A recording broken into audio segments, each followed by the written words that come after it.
je m'appelle Hennes Meti, je suis accordeur de piano. J'ai acquis ma formation il y a 3 ans, sur une durée d'1 an et demi, à la fois en Tunisie et à la fois en France. J'ai suivi ma formation. J'ai intégré une école d'accordeur de piano pendant 1 an en France, au Mans. Et ensuite, j'ai eu des stages de professeurs et d'experts qui venaient de France ici en Tunisie. Donc une formation sur les pianos tunisiens. Puis je suis retournée faire des stages de spécialisation en France dans les grands ateliers, comme on l'est. J'ai étudié ici à l'Institut de musique de Tunis. J'ai fait ma maîtrise en musicologie et en spécialisation piano. Et comment on devient accordeur de piano? En apprenant le métier auprès de quelqu'un qui le connaît. D'une part, avant c'était traditionnellement de facteur de piano en maître à disciple. Donc le métier s'appelait le facteur de piano puisqu'il faisait les pianos. Aujourd'hui, on fabrique moins les pianos. Il y a quelques usines dans le monde qui rayonnent pour la planète. Et donc le métier s'est transformé. On devient maintenant des accordeurs. On entretient les pianos. Éventuellement, on se spécialise dans la restauration. Et donc ce métier d'accordeur s'apprend dans des centres spécialisés, soit dans les usines qui fabriquent, comme c'est le cas en Allemagne, c'est le cas au Japon, c'est le cas aux États-Unis, où l'usine forme elle-même ses ouvriers, soit, comme c'est le cas en France, dans une école spécialisée. Il y a un parc très intéressant. Il y a un parc public national dans les salles de spectacle, dans les théâtres, beaucoup sur Tunis. Que ce soit Carthage, que ce soit le théâtre municipal, que ce soit le centre culturel de Hammamet ou bien Sfax. Pour l'instant, c'est ce que j'ai recensé. On a de très belles pièces. On a des pianos de concert de niveau international. On a des Steinway, on a un Bosendorfer impérial, on a un Gaveau impérial à Sfax. Donc on a de très belles pièces. Chez des particuliers, évidemment, on a de très beaux pianos, qu'ils soient historiques, comme des marques qui n'existent plus, comme Rameau, comme Gaveau, des marques qui existent encore et qui sont réputées, Pleyel, donc beaucoup de pianos qui venaient de France. On a aussi des pianos qui ont été vendus neufs à la Tunisie, c'est-à-dire on a des gens qui ont importé leurs pianos depuis la France, lors du protectorat. C'est généralement tous les vieux pianos qu'on trouve avec les chandeliers, avec des beaux meubles. Et on a les premiers pianos qui ont été vendus neufs en Tunisie, de marques françaises aussi, ou bien de marques Bombaron Tunis, de marques... voilà. C'est pas spécialement des grands pianos, mais c'est des pianos historiques pour le pays. C'est les premiers qui ont été faits pour ici. On a un parc de pianos asiatiques, qui est le plus commun, qui est le plus accessible financièrement.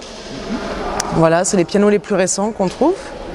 Et au niveau des pianos de concert qu'on a, donc effectivement on a d'excellents pianos, mais qui ne sont pas en bon état.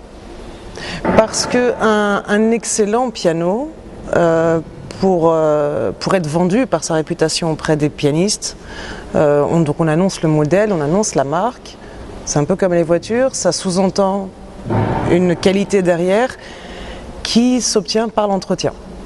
L'entretien, par exemple, ce que je suis en train de faire là, c'est un suivi régulier, c'est un accord, c'est du réglage de la mécanique, c'est entretenir les pièces, vraiment comme une voiture. Et pour l'instant, ça n'a pas encore été fait sur les grands pianos qu'on a dans le pays. Donc là, on a un piano à queue, un peu différent du piano droit, surtout de ce point de vue-là, de la mécanique. Donc on a ici la mécanique avec le clavier, et ici le corps de l'instrument, tout ce qui est l'harmonie, le corps d'harmonie. Donc évidemment, nous, ce qu'on connaît, c'est ces touches-là qu'on manipule, et puis on entend le son, et entre les deux, on a tout un relais de mouvement. Donc la touche fonctionne comme une balançoire, et par un biais de levier derrière, le marteau qui est là, voilà, se soulève et projeté, et va taper contre les cordes pour produire du son. Donc moi, ce que je fais, c'est d'abord que je m'assure que toutes ces pièces de la mécanique sont en bon état, évidemment, qu'elles ne font pas de bruit entre elles, puisque ce qu'on veut entendre, c'est uniquement le son du piano et pas les bruits de mécanique. Donc voilà, quand je bouge une touche, je ne dois pas entendre de clac, clac, clac. Donc je m'assure que les feutres ici soient bien mous, soient bien souples. Ensuite, il m'arrive de réparer les pièces parce qu'elles cassent. Elles sont en bois, elles sont en fer, on a des feutres en laine, ça s'use. Après, je synchronise la mécanique.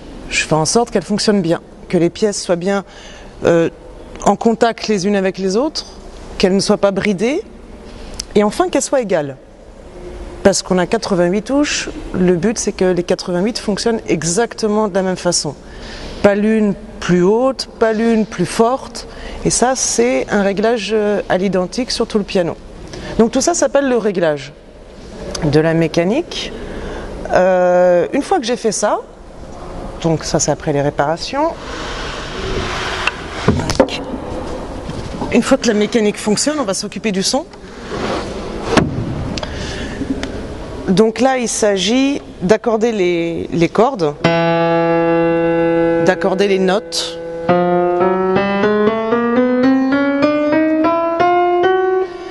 Donc j'ai 88 notes, j'ai 220 cordes, puisque j'ai plusieurs cordes par note, et je n'ai aucun repère excepté mon diapason que je prends. Donc je fixe une note, repère, et à partir de celle-ci, je vais placer toutes les autres autour de façon à ce qu'elles sonnent bien ensemble. Évidemment, qu'elles sonnent bien individuellement également. Par exemple, celle-ci est un peu métallique, donc elle n'est pas encore bien accordée. Non, il n'est pas encore prêt. Voilà, celle-ci, elle frise beaucoup, c'est pas encore un piano accordé.